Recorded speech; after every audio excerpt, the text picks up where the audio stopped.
Hello, Coloring Craze family. Hope you guys are doing well. So this week's page is from Kerby Rosanes' A World Within Worlds. It is the sloth with the hanging houses page. And it's been quite a while that I did my monochromatic look and thought, why not do that? And I've already done this page long before, like a year or so back. So I thought I will do it for you guys again.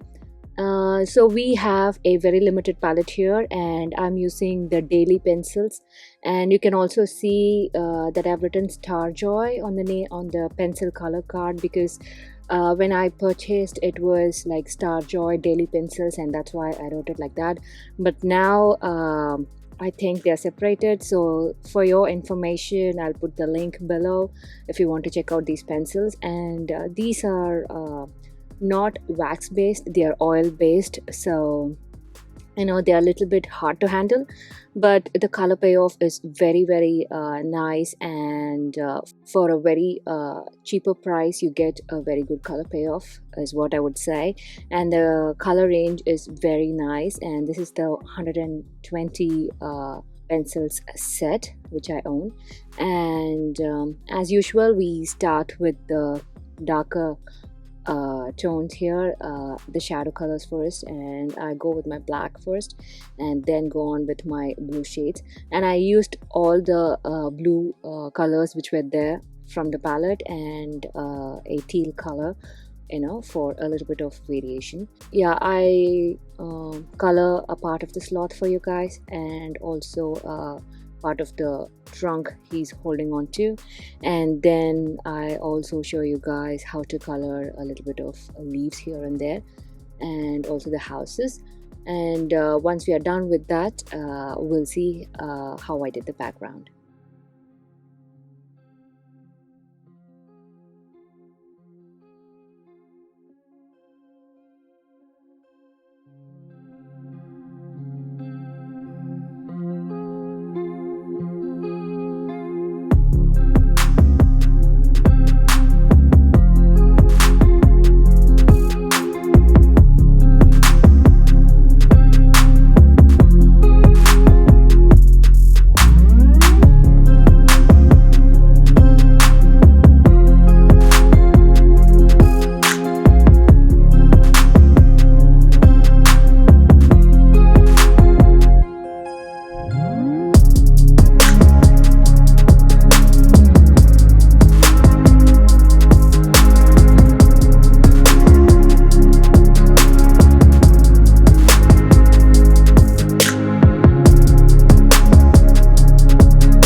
So we start with the ink pads, and I chose the darker tone and a mid tone from the palette, and I used my finger sponge blender to blend in the colors. And once I was done with that, I went in and used my black finger sponge blender, which already had the remnants of the black, and that was quite enough for me to put in the dark shades. And then over that I went on with my darker tone of the blue shade again, to blend it out.